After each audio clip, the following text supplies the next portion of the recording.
Hey, everybody. Welcome to episode 67 of High Spirits. I'm Ben Larson, and as always, I'm joined today with AnnaRae Grabstein. It's Thursday, November 7th, 2024, and we just had an election. And today we're going to talk about what the bleep happened this week. But before we get there, I'm going to do a brief little check-in with AnnaRae, see how you're doing. AnnaRae, how are you doing? Let me just jump to that. Yeah, I'm doing good. Yesterday was kind of wild after staying up late Tuesday night, kind of obsessively watching the election results come in.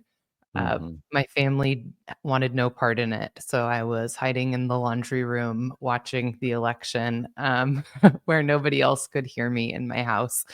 But yeah, I'm doing okay today. I am starting to be able to wrap my head around and digest the changes and the results and think about how it affects the work that I do and my life and all of those things. How about you? Yeah, doing all right. I Tuesday night I took a sleep gummy right around 7:30 p.m. And just said I'm gonna just ride this one out in my dreams and then wake up and check things and yeah, I woke up at like 4:30 on Wednesday morning and just checked it really quick before going to the gym.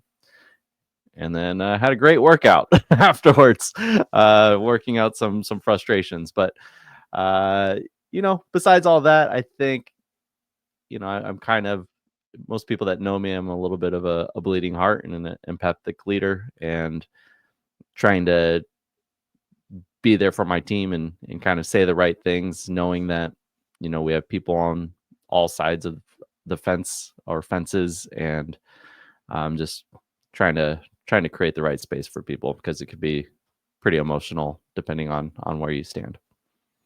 Yeah. What I will say is, and I'm no stock picker, but I did have this impulse leading up to the election that there was going to be a lot of stock performance that looked bad in the days leading up to the election, with with big jumps right afterwards. And I'm not talking about cannabis stocks, but the broader stock market.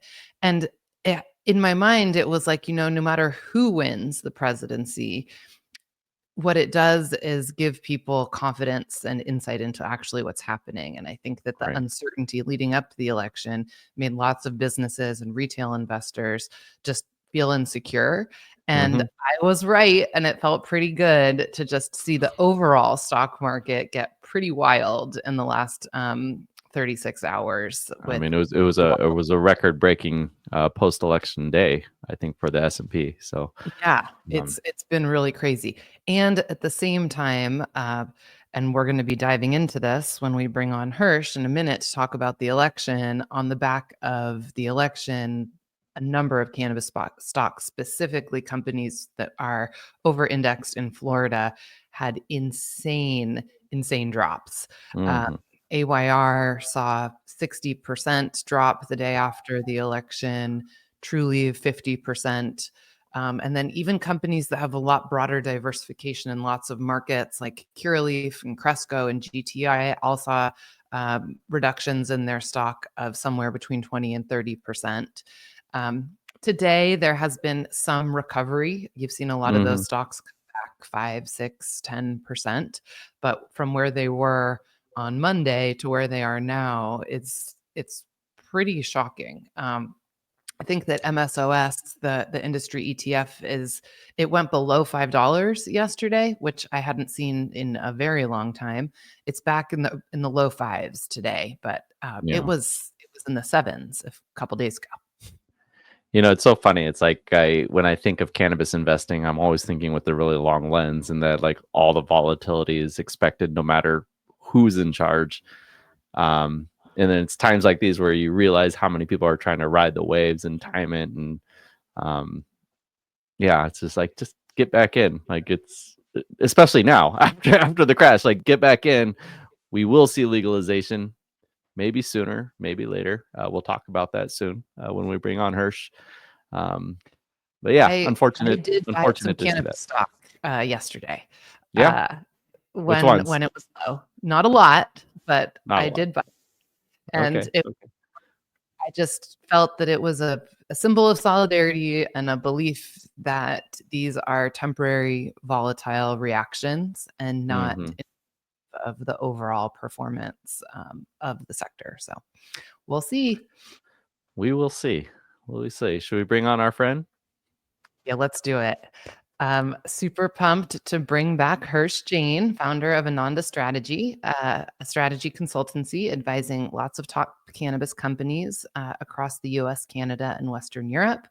Hirsh serves as the vice chair of the Cannabis Chamber of Commerce, is on the board of directors for Normal California, and has had previous roles at companies like Airbnb, McKinsey, and others. And he brings a wealth of experience in policy and politics to today's discussion. Hirsh, welcome back to High Spirits. Hey guys, so great to be back here with you. Great to Yeah. have you. Where are you today? That looks a little bit different. I am in St. Louis for MJ Unpacked, and it is Right. awesome to be here. It's really been a great conference. Yeah, got some team members out there. I heard it's been a lot of fun. It's been super fun. And I actually went to the St. Louis Botanical Garden, which low-key is like one of the most beautiful places I've ever been in my entire life. So pro tip, if you're ever in St. Louis, it's really extraordinarily beautiful. So I love that. yeah. Well, so it's Thursday. The election was Tuesday. How are you feeling after this historic election? Did you stay up late Tuesday? What was going on in Hirsch's world? Yeah, I think I'm still sort of processing the outcome. It's been a pretty wild and historically relevant election, both for our country and has huge implications for cannabis. So still processing. And in terms of how I took it, like, I'll be honest, the failure of the state ballot initiatives on Tuesday night, especially Florida, was devastating. And so after those Florida results came in, I sort of privately watched the rest of the results in my room by myself. So it was a tough night, I think, especially from a cannabis perspective. And the failure of those initiatives, I think, really might have an impact on how cannabis policy is led by Republicans going forward. So it was tough. I'm not going to lie. Yeah. Yeah, medical in Nebraska wasn't enough to lift the spirits. I mean, I think as we'll get into, that illustrates the broad bipartisan support that medical cannabis continues to have across the country. And many of us thought that would translate to adult use initiatives as well. And we can unpack why each of those failed. I think maybe the story is different in each place. But yeah, I was hoping that we'd get more than Nebraska, but we didn't. Yeah. Well, to set the stage for the way we want to go through this conversation today, I think that there is state initiatives related to cannabis that we want to touch on, but that starting the conversation talking about federal elections and the GOP landslide is a good place to start, and looking at Donald Trump's incoming presidency, what's going on in the Senate, the House, and some appointments and things like that would be a good place to start. And then we'll ladder down into talking about the states. I like that little Freudian slip right there. So let's dive into that. Totally. GOP landscape. Tell us what happened from your perspective, Hirsh. Totally. That sounds like a great agenda. And just one quick thing I'll say at the outset, right? Obviously this was a pretty like wild and historical election. I think we can still have a productive conversation about what this means for our space and what we do going forward. But, I think there are points in the conversation where there'll be a lot of uncertainties. There'll be a lot of I don't knows. There'll be some places where things kind of look bleak. So I guess I just want to say, I see this, I don't have all the answers. I see this as part of the conversation. There's a lot of smart people that watch your show. So I think this is an initiation of the conversation we're all going to have going forward as we navigate uncharted territory. So with that caveat aside, I mean, let's maybe one place to start, and I think your agenda is great, AnnaRae. One place to start is just like what the election results were. And look, this was a landslide, right? I think it's important for us to acknowledge that. The GOP obviously won the presidency. Donald Trump won more than 300 electoral college votes. This is the most electoral college votes that a Republican has won since 1988. So that's pretty significant. The Republicans won the popular vote by 5 million votes. Again, in our lifetimes, the Republican had only won the popular vote like once before 1988. And I guess I'm kind of bringing that up because in our adult lifetimes, guys, the way that Republicans would win the presidency is they would lose the popular vote and narrowly win the electoral college. You know, that's what happened with George W. Bush a couple of times. That's what happened with Trump. So I think it's important for all of us to acknowledge, regardless of our politics, that this was a seismic sort of conservative wave. And the only analogy that I can sort of make is to, you know, Ronald Reagan's landslide win in 1984. This might be the most seismic political event in the past 40 years. So I know that's not good news to some people, but I think it's important to acknowledge the scope of the landslide. The other thing I'll just say about the sort of mechanics of the election, and then we can talk about Trump himself, is the GOP also won the Senate, right? So the GOP as of now has won 52 seats in the Senate. There's still some Senate races that are waiting to be called. So the GOP could win 53 seats in the Senate. So the GOP will go in with a commanding majority in the Senate. And again, I'm just kind of setting the table here. I know this might, sort of concern some people. The GOP has such a strong margin in the Senate that number one, right, it'll be able to confirm almost any appointment that Donald Trump puts forward to the cabinet. It's important for us to acknowledge that. The GOP has such a wide margin in the Senate that they will have the latitude to confirm perhaps multiple Supreme Court justices during this first term. The GOP has such a wide margin in the Senate that they will control the Senate for probably at least the next 4 years, perhaps through the end of the decade. So I think that's important for all of us to acknowledge its impact on cabinet appointments, its impact on potential Supreme Court justices. And obviously this is relevant for American life, but it's also relevant for cannabis as we have cases going through the Supreme Court. And then maybe a couple more things I'll say, and then I'll pause, and then we can talk about Trump or whomever. On the House side, we're still waiting for the House to be called. I think this is really important if you want to see a balance of power, right, in the United States. It'll probably be another week before we know who controls the House of Representatives. If the Democrats win back control of the House, the Speaker will likely be Hakeem Jeffries, who is someone who is quite friendly to cannabis, although, again, he'll have limited power. But that will essentially be the only check on the Republican Party's ability to pass legislation. And then the final thing I'll note is, as you mentioned, AnnaRae, we saw losses in those 3 state ballot initiatives. So that's basically what happened on Tuesday, and now we can talk about where we go from here. But that's kind of what happened. Well, let's pause for a minute. I'm curious how surprised we are. I will say for myself, living in Northern California, a liberal stronghold that nobody even considered would be a place that the Republicans could win, I did start to see a lot more signs for Trump, flags for Trump than I ever had before. And there started to feel like there was a cultural shift going on around me in the days leading up to the election. And I had a feeling that this might happen. I didn't predict what a landslide it would be, and I was caught by surprise. What did you, Ben? What did you think? Were you surprised? It's hard to be surprised by anything in politics these days. I'm not surprised, unfortunately. I've been sorely disappointed with how the DNC's been running their strategies, and I think they've been fumbling it for the last 8 years. Even with Biden winning, I just thought it was the complete wrong strategy. So I can totally understand how people have a hard time getting behind it. And anyone left in the middle, they're going to look for just something that is clear and definitive. And we just didn't feel like that. Like slotting Kamala in with 107 days left it was probably the best chance that they had given the situation, but it was just a very poor strategy. So not totally surprised. I am surprised by some of the cannabis stuff though. Yeah.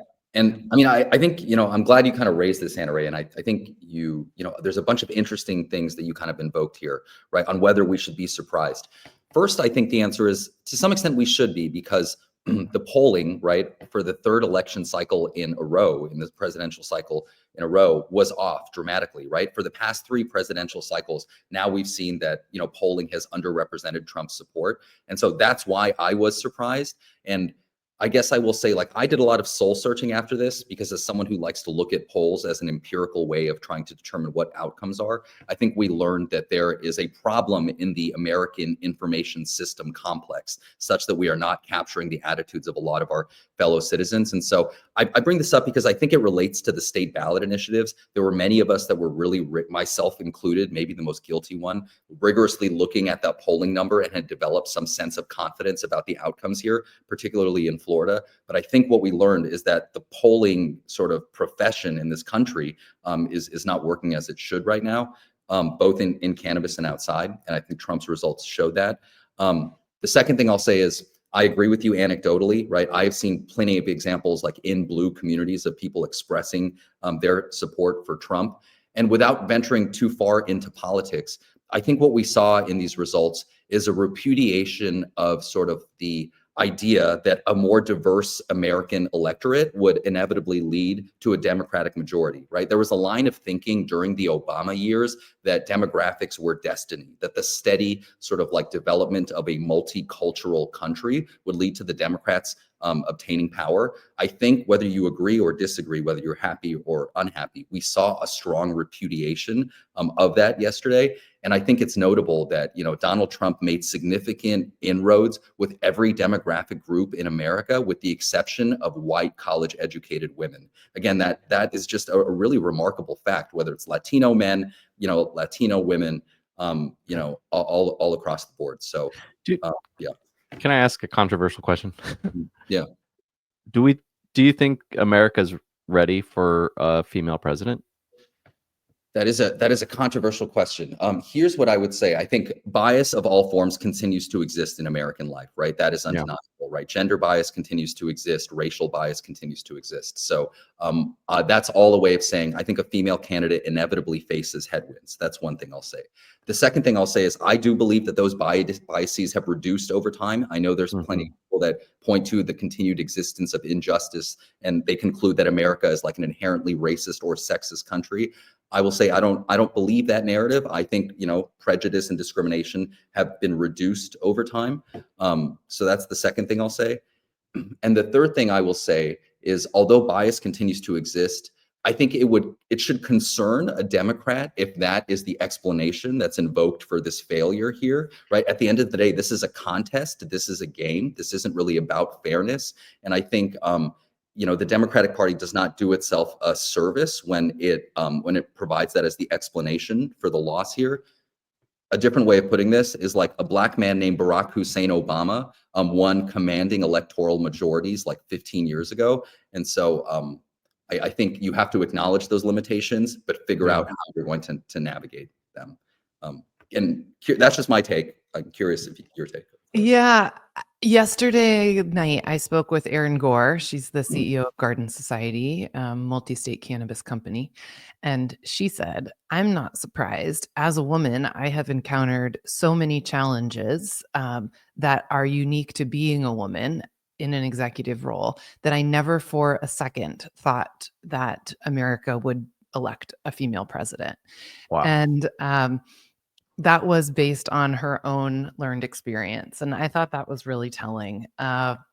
So yeah, Ben, I was hopeful that the fact that the Democrats had a female at the top of the ticket would not have anything to do with the outcome. But I think that there's a lot of men and maybe a lot of women too that didn't want to vote for a woman. And I think that in the end, a big takeaway for me is that it wasn't so much about who the Democrats had up front, but I think that there was a lot of the electorate that is just incredibly driven by their own self-interest related to the economy. And it felt that what the Republicans were offering was a more hopeful economic agenda than the Democrats were, and that all the other things didn't matter. It didn't matter the type of vitriol that was being expressed by a certain candidate. It didn't matter how hopeful the Democrats were about the future of equity and diversity. None of those things mattered. What mattered was what people thought was going to happen to their grocery bills and the price of gas. Yeah. Well, let's use that as a transition point to get focused on the cannabis economy and the things that we generally try to talk about on this show. So I appreciate you guys opening up a little bit about the heavier side of all of this. But what does a Trump presidency mean for cannabis? And to Hirsch's point earlier on, there's a lot of uncertainty. He's flip-flopped a lot on the conversation, everywhere from executing people to legalizing. And so are we feeling hopeful with this new trajectory, and might we see legalization in the next 4 years?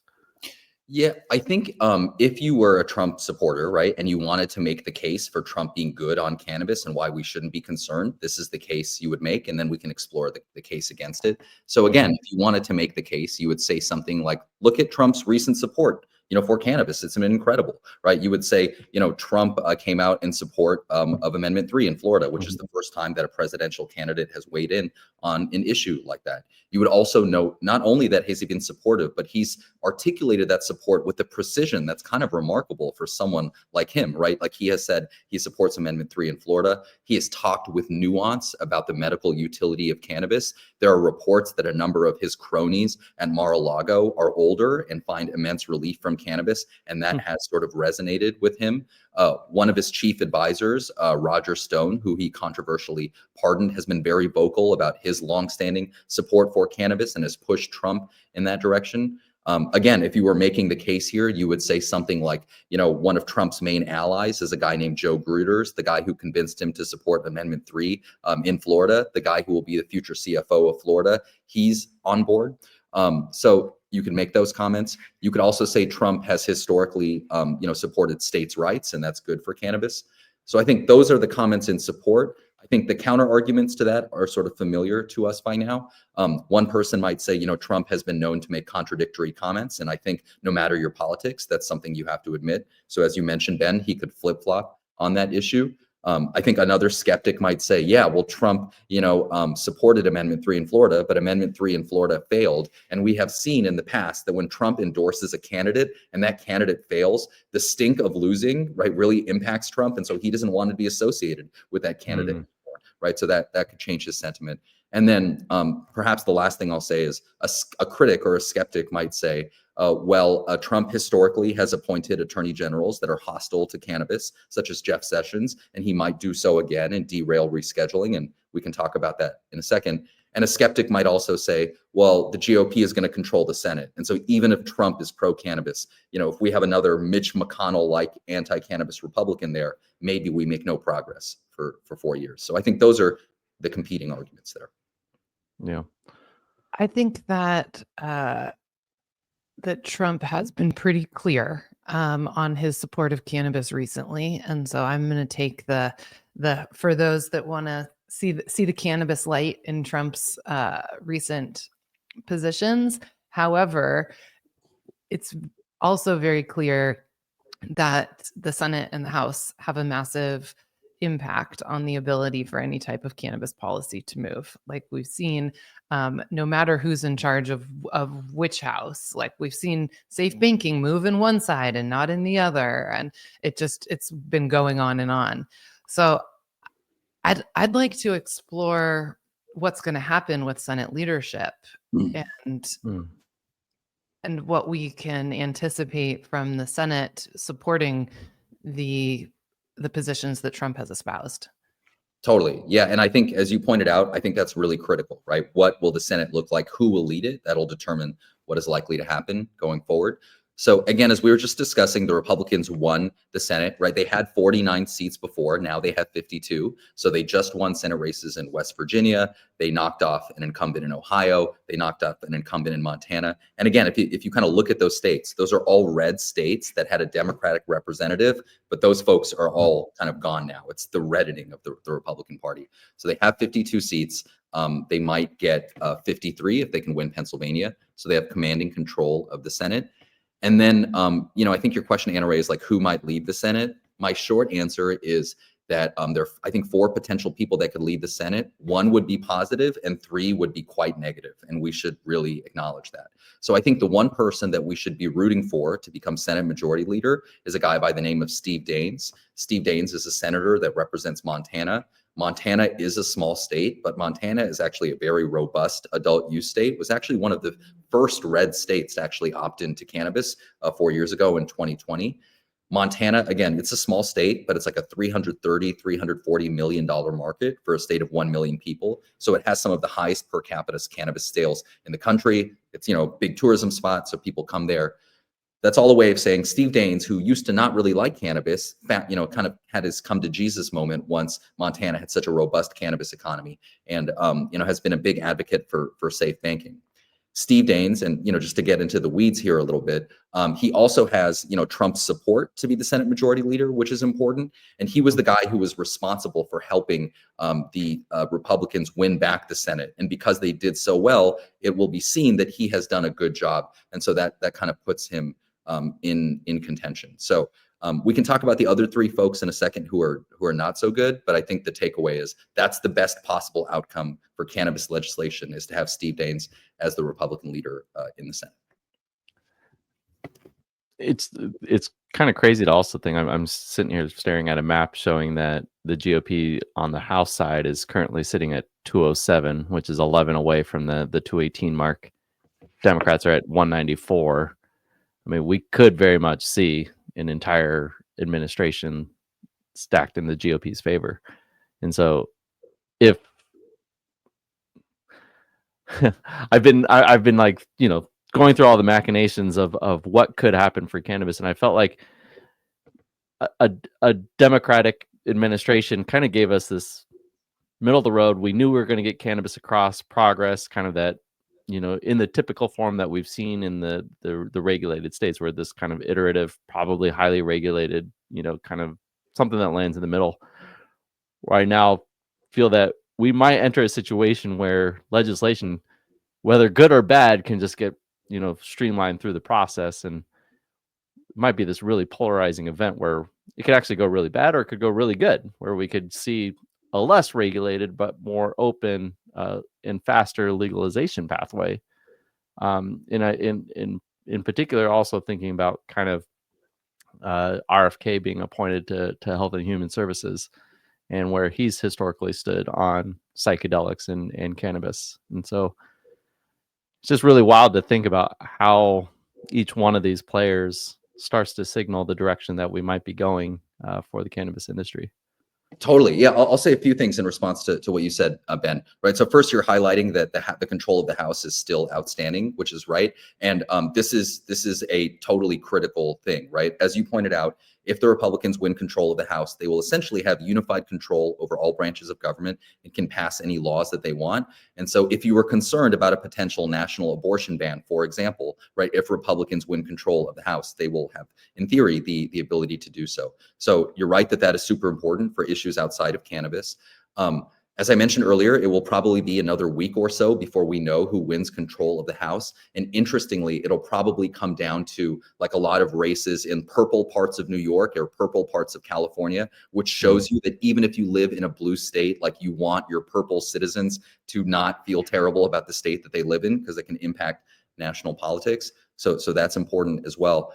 And look, I know some parts of this conversation are kind of bleak. Maybe I'll point to what would be a best case scenario, I think, for cannabis. And I think this is unlikely. A best case scenario, I believe, right, would be if the Democrats won the House and that someone like Hakeem Jeffries were the Speaker of the House. They would have a super narrow majority if they did. But Hakeem Jeffries is someone that I think many of us in cannabis have been meeting with for 5, 6, or 7 years now, believing one day he would be, the first Black Democratic Speaker of the House, which will probably happen one day, even if it's next week or 2 years from now.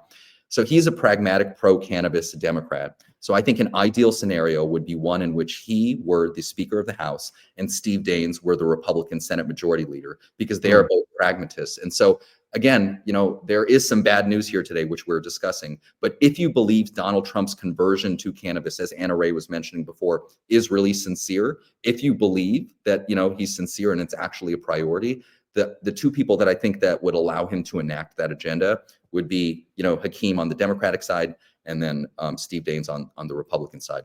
So yeah. What about if the Republicans win the House? If the Republicans win the House, I think it's going to be tough. So I noticed that when Trump gave his victory speech on Tuesday night, Mike Johnson, who's the current Republican Speaker of the House, right, was right there, like alongside him. And if you guys were watching that speech, you may have noticed that, Trump said, I think Mike Johnson's doing a hell of a job, right? Which is his kind of way of saying, okay, it's up to your caucus to sort out who the leader is, but this guy has my tacit endorsement. And as you may know, Mike Johnson is a fairly evangelical Christian from Louisiana who is not particularly pro-cannabis. So, maybe if this were enough of a priority for Trump, you could make the argument that Trump could exert some influence on him and get him to move cannabis forward. But it's a much tougher path with him being the head of the Speaker of the House. Well, so let's talk about the other thing that Ben brought up, which is Health and Human Services.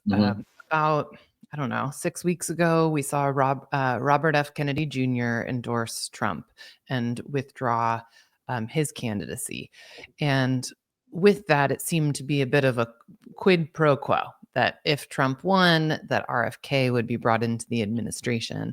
And RFK has been very vocal about wanting to change the way that we look at health in this country. He's talked about things like abolishing the FDA. There have been some viral social media posts where people are espousing that he will support psychedelic legalization, cannabis legalization, legalization of raw milk, all kinds of things. Do we think that it is a sure thing that RFK Jr. will become the head of HHS? And will he be an advocate for cannabis inside the administration? Yeah. I would say normally a nominee like RFK, again, regardless of what you think about him, could be too controversial to get through a Senate confirmation process. One of the impacts of the Republicans winning such a wide kind of like majority, right, in the Senate is they can confirm whomever they want. So historically, controversial nominees run into trouble. That check is no longer there on the Trump administration. That's all a way of saying if he wants him to be the head of HHS, he will be the head of HHS. So that's on the likelihood. On his potential impact, there's some line of thinking that his presence at the head of HHS would be helpful to cannabis. As you mentioned, AnnaRae, he's expressed a skepticism of kind of prescription medicine, which is common in our space. He's, voiced a support for legalizing cannabis, has voiced support for plant medicine. So I think you could make the case that his appointment further confirms Trump's belief, right, in plant medicine. I think what that misses, though, is that at least the HHS's role in the rescheduling process has already occurred, right? So like RFK, even if he were the head of the HHS, would not really have too much of a role in the rescheduling process going forward because they've already kind of put out that memo. So it might be a good signal, but as a mechanical matter, I don't think he would have much influence over rescheduling. And, lastly, I'll make kind of the obvious point that, the person that probably matters the most from a rescheduling process is who the next attorney general is. And I think, again, the unfortunate news is that there are some potential appointees that could give us great heartburn in the same way that Jeff Sessions did, right? And I think the best example of that is someone like Ken Paxton, who's the Attorney General of Texas, is very anti-cannabis. Again, the kind of nominee that historically would not make their way through a Senate confirmation process because he's been, charged with all of these crimes and is controversial. But he is someone who could make it through. And so I think maybe the last thing I'll say is I believe this process is now an administrative one. So I am still quite optimistic that rescheduling gets done almost regardless of who the Attorney General is. But there is some uncertainty there.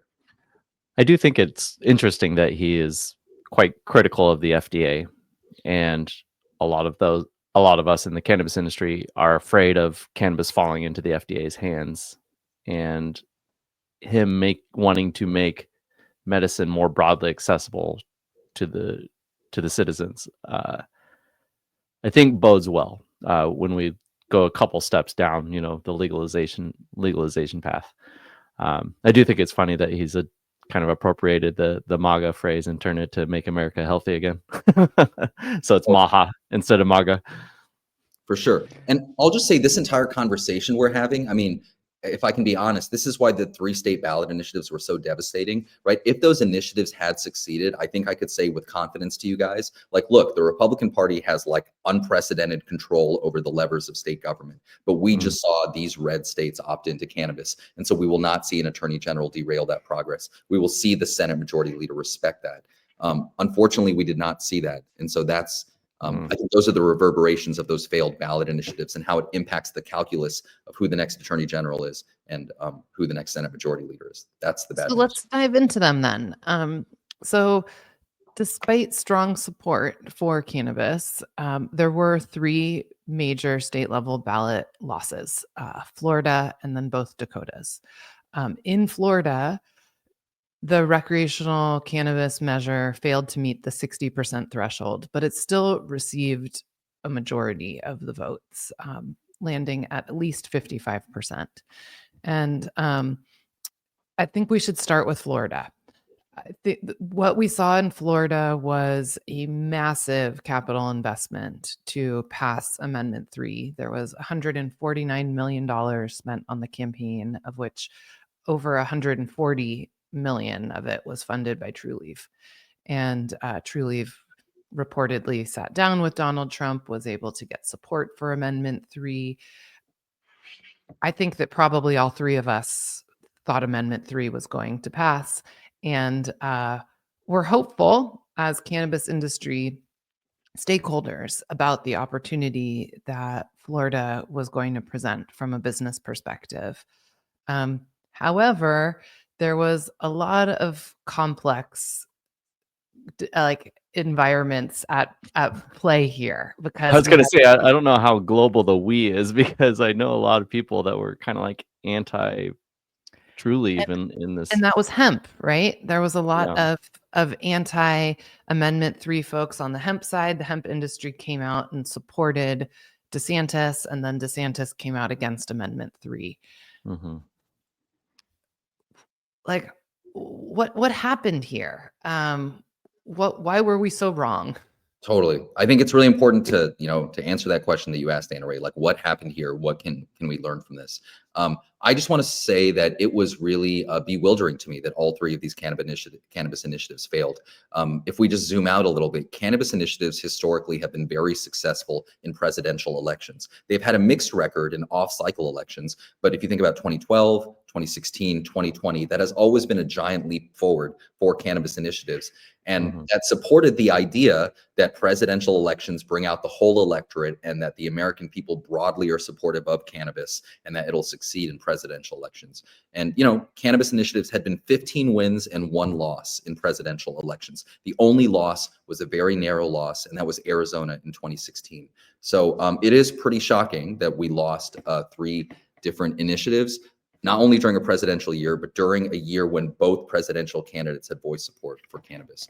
And also one of those initiatives where it had previously passed in the last presidential election. Exactly, right? South Dakota, which had passed by a wide margin in 2020, now failed. So yeah, it was pretty remarkable. And the question I was asking myself that night was, is Sam right? Right? Like smart approaches from marijuana, when they saw all 3 initiatives failed, put out press releases showing like this is a backlash against cannabis, and there isn't kind of support there. And I think that's the question we have to ask ourselves. Let's talk about Florida.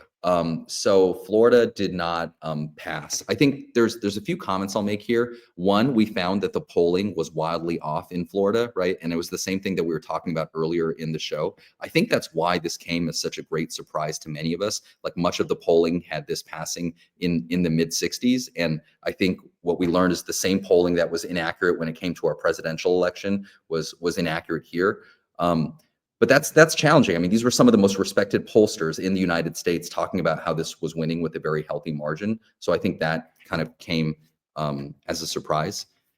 I think the second thing, if we're just clinically analyzing what happened here, part of the reason this initiative failed was because of the GOP dominance in Florida, which is to say this initiative passing was always dependent upon the idea that Democrats would support the measure at like an 80% level and Republicans would support this at like a 50% level. And the electorate would be made up of in roughly equal parts of both of those parties. But, Democrats, Trump won in Florida by 13 or 14 points, which is the most that anyone has won in Florida. A Democrat has lost in Florida in almost 40 years. And so, I guess that's just a way of saying the Republican Party's dominance in Florida trickled down and helped the initiative fail.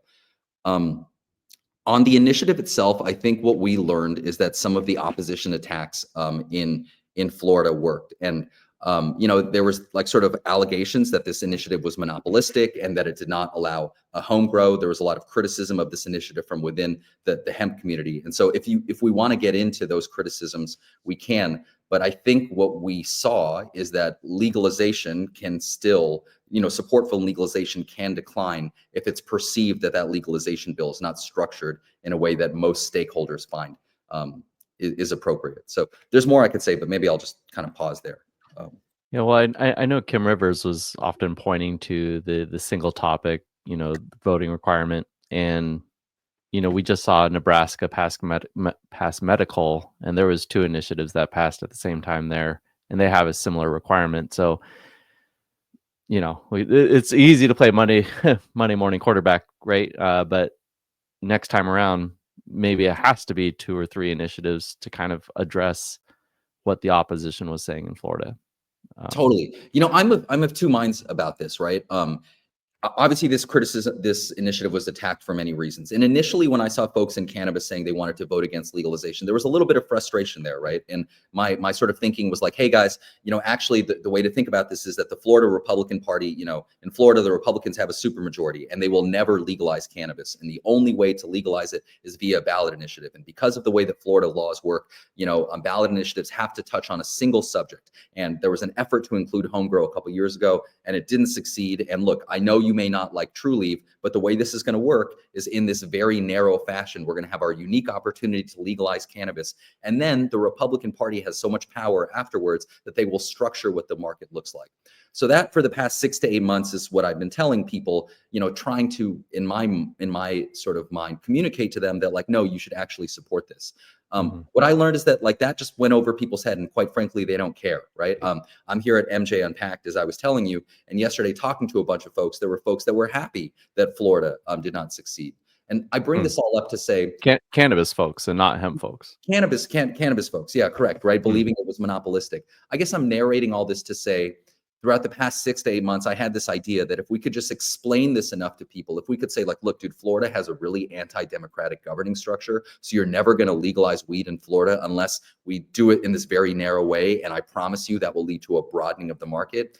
I thought that, and that's what the campaign attempted to do for 6 to 8 months. For whatever reason, that did not work. And so I think maybe the takeaway here is that like if we have cleavages within the cannabis community, we will not succeed, and that we have to find a way of making all stakeholders feel like they have a stake in legalization. And so it's a way of saying like, yes, people have legitimate reasons to be concerned about a restricted market, and we will not succeed unless we figure out a way to allay those concerns, even though I think in this instance, those concerns were just like disingenuous propaganda that was being put out there by people like Ron DeSantis. So those are kind of my complex views on all this. Do you think that there will be an ongoing appetite in Florida to try again? Like it's so expensive to do this via the ballot, right? That the only realistic way to do it again via the ballot would be 4 years from now in 2028. And that was sort of my frustration about the way this played out. It's like, look, guys, you basically only have a chance every 4 years to do this. So let's get this done and build on it. But my perhaps naively optimistic way of looking at this, AnnaRae, is that this has started the adult use conversation in Florida, right? This got 56% of the vote, demonstrating that it has the support of Floridians.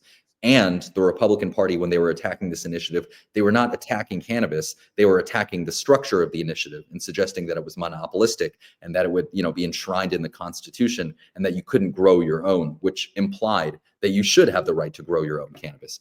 So I know that the Smart and Safe campaign has come under tremendous criticism. I could not disagree with that more strongly. I think they were walking a real tightrope to put this on the ballot. And I think they have created the momentum to have an adult use conversation in Florida over the next couple of years.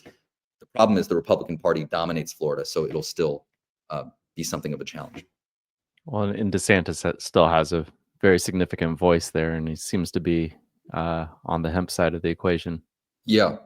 Yeah, I perceive this is a win for hemp in Florida. What do you guys think? Yeah, I mean it's going to keep moving forward, and there'll probably be resurfaced legislation to kind of put some more controls around it. That failed earlier this year, but I wouldn't be surprised if we see it resurface next year. But without the competition of a recreational cannabis market, yeah, I see it continuing to gain momentum. Yeah, I mean, I agree with Ben, right? I mean, I think this gives like hemp products the ability to dominate the market in Florida. I do think this could be a liability for Ron DeSantis going forward, right? If there is some public health incident with these hemp products in 6 to 9 months, he's going to be potentially criticized for not being supportive of regulated cannabis. So we'll see how that plays out and how that impacts his thinking. And maybe just one other thing on this, as I've been searching for explanations about why Florida didn't turn out the way that we thought it might, some people have suggested that the connection between Florida, and this is just a hypothesis, maybe one for us to all think about and whether we think is credible or not, that the connection between Florida and New York played a role, right? That New York's legalization, right, came under much criticism, and that there were people in Florida, right, given the cultural cross-pollination between the states, who developed a more negative view of cannabis because of that New York rollout.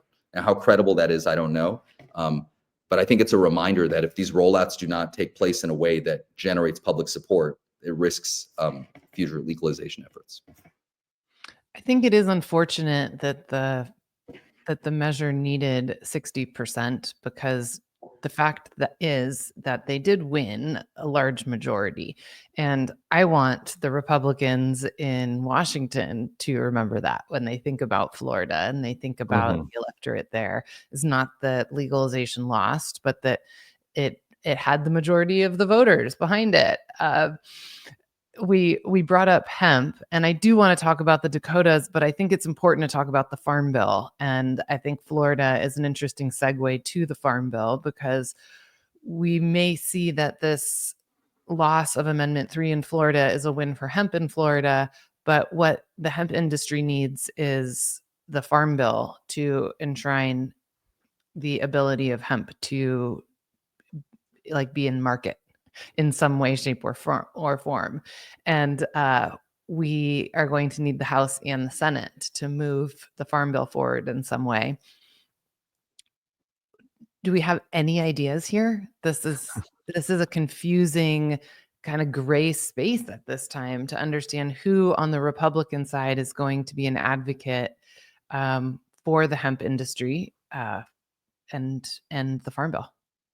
It's a good question, Ben. I'd be curious, not to throw it over to you, but if you have thoughts on that question, and then I can build on it. But yeah.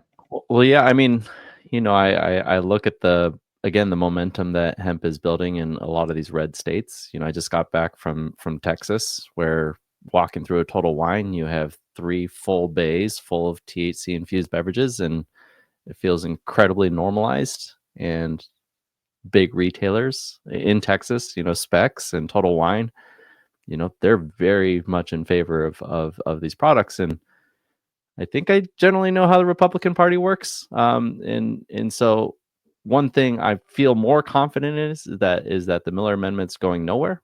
Will be a full maintaining of the opening that the Farm Bill created. I'm sure we'll get some more guardrails, but I think this is going to bode well for the hemp category.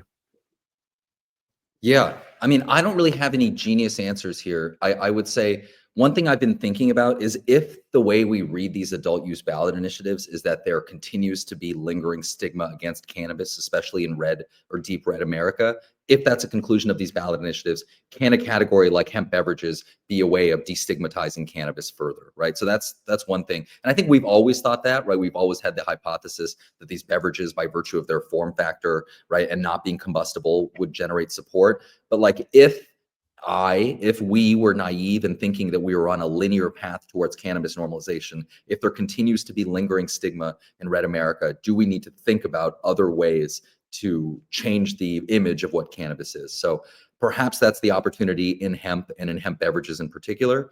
And then the other thing I will say is, if the thinking was that the farm bill would not get resolved because the federal government is so dysfunctional and can't agree on anything, if the Republicans do indeed get unified control over government, then you will have, for the first time in a long time, right, the ability for the federal government to move in a direction, right? We might not like that on all issues. We might not like that on abortion rights, for example, but perhaps that creates momentum for the Republicans to stake out the way they want this to look.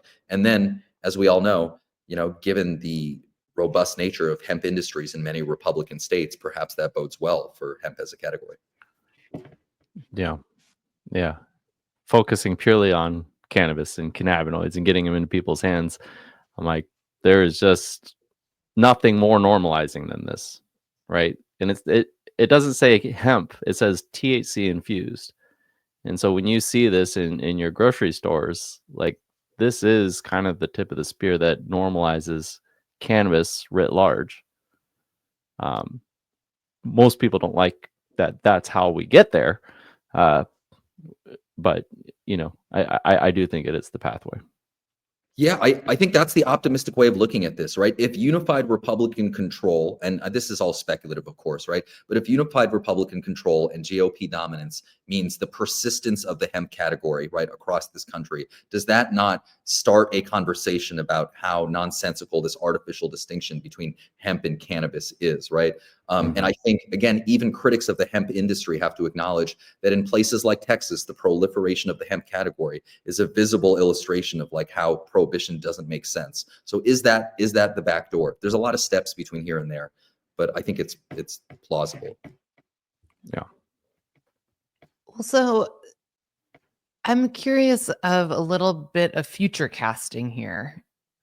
We just had this election, but there is going to be future elections, future legislative change in 2025.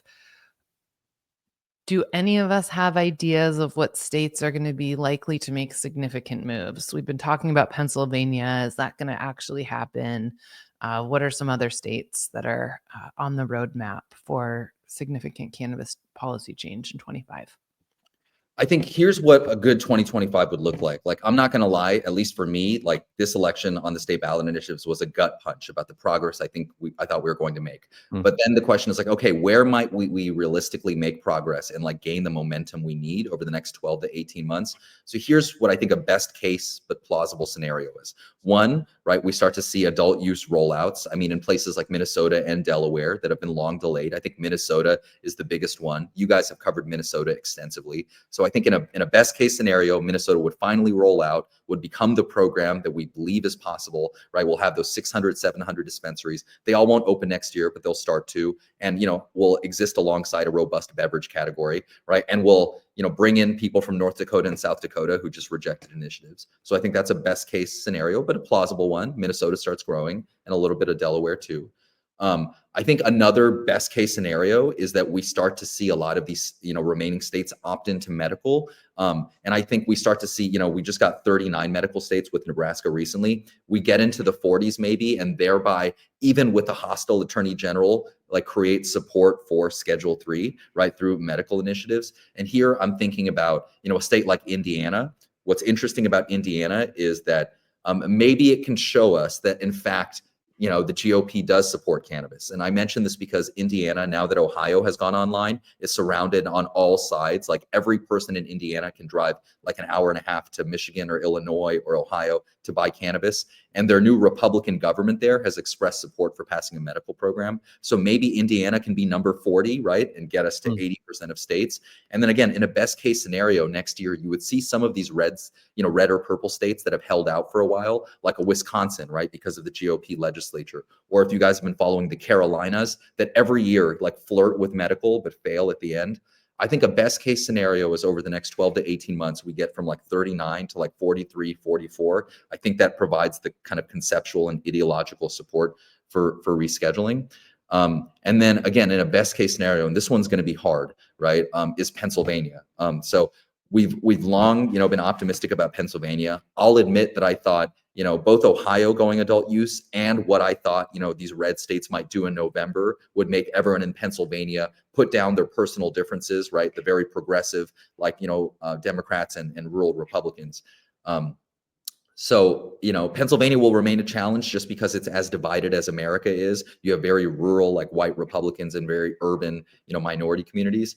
But in a best case scenario, Pennsylvania would go adult use and would get us to 25 states. So, yeah. It seems like it seems like it really should go. It's surrounded by a great legal markets, right? And, it is known as kind of a significant state on the Eastern Seaboard. It's just, it would be really shocking to see it hold out. Totally. I will say what makes me optimistic about Pennsylvania is someone who's like nerdy enough to follow all these House races in Pennsylvania. Like I'm seeing like Gen Z Republican women, right? Like run for the Pennsylvania House on a pro-cannabis, like a 25-year-old like Gen Z, like, Republican woman running on a pro-cannabis platform. That's the next iteration of the Republican Party that we need to see if we're going to get cannabis passed in a place like Pennsylvania. So fingers crossed. Amazing. Yeah. Well, Hirsh, you have given us so much to think about, and we've all been thinking, both Ben and myself, but also all of our audience, these last few days, what to make of all of this. And it's clear there's not answers, but things will become more clear as we get more information about what this administration will look like and action starts moving. I would love for you to give our audience your last call as we close out the hour. Yeah, I mean, thanks guys so much for having me. I think I'll make a couple of points on this last call. First, I feel like, this conversation was a little bit more somber than our previous conversation. I hope that, it didn't kill too much of the vibe. I still enjoyed the conversation, but it was maybe a little bit more of a serious conversation about the challenges ahead. So maybe I'll just say, like, I don't know if there's anyone out there who finds working in this space hard, like I'm with you, right? I think there's a lot of people that look at the number of years they've devoted to this space and maybe the other opportunity costs that they have. I mean, I'm really passionate about cannabis. Most of the time, like, I feel like this has been one of my best life choices, and I love all the people I've met and the work.